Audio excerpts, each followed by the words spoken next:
सूरज की किरणों से गढ़ा हुआ ये द्वार, कोणार्क का मंदिर कला का आधार। हर शिल्प में छुपा इतिहास का संदेश, सदियों से बना है श्रद्धा का परिवेश। पत्थरों में उकेरी कहानियां हजार, समय की गाथा का अद्भुत संसार। सूर्य देव का घर, रोशनी का संगम, संस्कृति की धरोहर, इतिहास का संग्राम।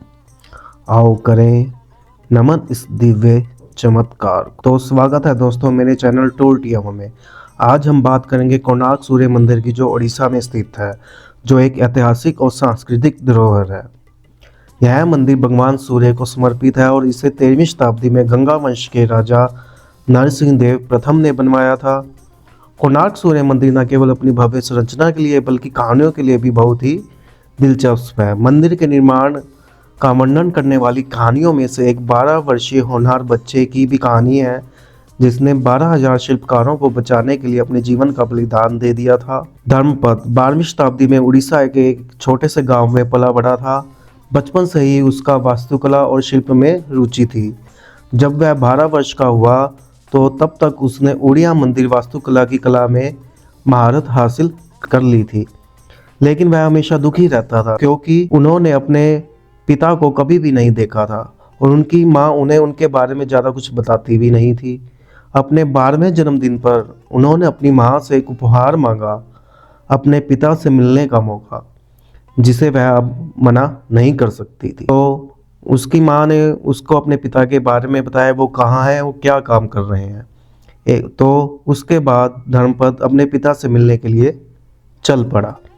एक लंबी यात्रा के बाद थके हुए धर्मपद एक सुनसान समुद्र तट पर पहुंचा, जहां एक शानदार संरचना ने उसका ध्यान आकर्षित किया। वह तुरंत समझ गया कि यह वही जगह है जहां उसके पिता सूर्य भगवान को समर्पित भूमि का सबसे बड़ा मंदिर बनवा रहे हैं। वह उस स्थल पर पहुंच गया और उसने अपने पिता को देखने में ज्यादा समय नहीं लगाया। यह मंदिर उड़ीसा के प्रसिद्ध शिल्पकारों द्वारा बनाया गया अब तक का सबसे बड़ा मंदिर था। इस सूर्य मंदिर को बनाने के लिए 12,000 सर्वश्रेष्ठ लोगों ने 12 वर्षों तक कड़ी मेहनत की थी, लेकिन मंदिर अभी तक पूरा नहीं हो पाया था। मंदिर पर अंतिम मुख्य पत्थर या कलश रखा जाना बाकी था और ये शिल्पकार कई बार विफल हो चुके थे। कोई नहीं जानता था कि कलश को कैसे ऊपर चढ़ाए।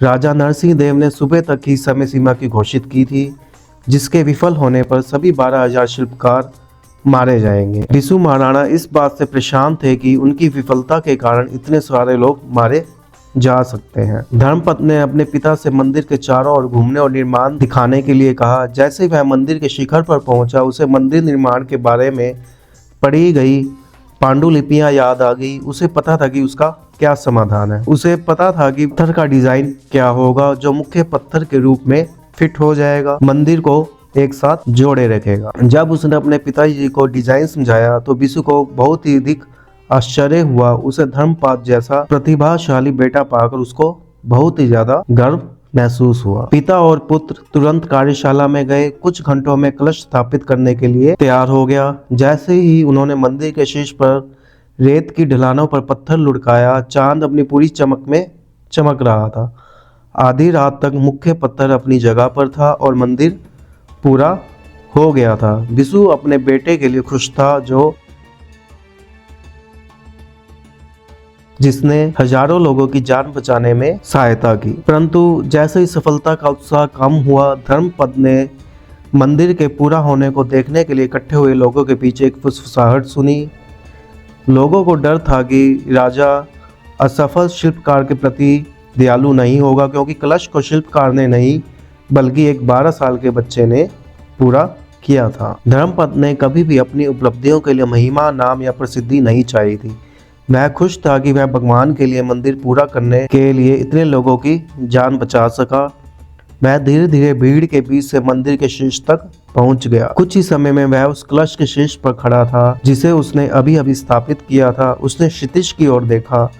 जैसे ही सूर्य की पहली किरणें मंदिर को छूने लगी, मानो सूर्य भगवान अपना आशीर्वाद बरसा रहे हैं। आंखों में आंसू लिए धर्मपद ने मंदिर की चोटी से समुद्र के गहरे नीले पानी में छलांग लगा दी और अपने प्राणों की बलिदान दे दिया। एक युवा लड़का जिसने कभी निर्मित सबसे महान मंदिर को पूरा करने के लिए ओडिया कला, शिल्प और वास्तुकला के लिए परम गौरव हासिल किया। उसने दूसरों की जान बचाने के लिए अपने जीवन का बलिदान कर दिया। 1000 साल बाद सूर्य मंदिर बर्बाद हो गया है, लेकिन धर्मपथ अभी भी लोक कथाओं और क्षेत्र के हर युवा शिल्पकार की आकांक्षाओं में जीवित है। मंदिर का निर्माण एक विशाल रथ के रूप में किया गया है, जिसमें 12 जोड़ी पहिए और 7 घोड़े हैं जो सूर्य के रथ को दर्शाते हैं। यह 7 घोड़े 7 दिन के प्रतीक हैं और 12 जोड़ी पहिए दिन के 24 घंटों को बतलाते हैं। यह भी माना जाता है कि 12 पहिए साल के 12 महीनों के प्रतीक हैं। इस रथ के आकार के मंदिर में 8 स्पोक भी हैं जो दिन के 8 प्रहर को दर्शाती हैं। यहाँ की सूर्य मूर्ति को पुरी के जगन्नाथ मंदिर में सुरक्षित रखा गया है, इसलिए इस मंदिर में कोई भी देव मूर्ति मौजूद नहीं है। यह मंदिर समय की गति को दर्शाता है। अब पौराणिक कथाओं के मुताबिक कोणार्क मंदिर के शिखर पर 52 टन का एक चुंबकीय पत्थर लगा हुआ था। यह पत्थर समुद्र की कठिनाइयों को कम करता था, जिसकी बदौलत समुद्र के किनारे यह मंदिर सैकड़ों दशकों से खड़ा हुआ है। एक समय ऐसा भी था जब मंदिर का मुख्य चुंबक अन्य चुंबकों के साथ तरह की व्यवस्था से सजाया हुआ था कि वह मंदिर की मूर्ति हवा में तैरती हुई नजर आती थी। हालांकि मंदिर की यह ताकतवर चुंबकीय व्यवस्था आधुनिक काल की शुरुआत में समस्या बनने लगी। चुंबकीय शक्ति इतनी तेज थी कि पानी के जहाज मंदिर की तरफ खींचे चले आते थे। अंग्रेजों के काल में जब उन्हें नुकसान होने लगा तो उन्होंने मंदिर के अंदर लगे इस चुंबक को निकाल दिया, लेकिन इससे जो हुआ उसका किसी को भी अनुमान नहीं था। दरअसल कोणार्क मंदिर चुंबकीय व्यवस्था के हिसाब से बनाया गया था। चुंबक को निकालने की वजह से मंदिर का संतुलन बिगड़ गया, जिसकी वजह से मंदिर की कई दीवारें और पत्थर गिरने लगे। तो यह मंदिर न केवल धार्मिक आस्था का केंद्र है, बल्कि पर्यटकों के लिए भी आकर्षक स्थल माना जाता है।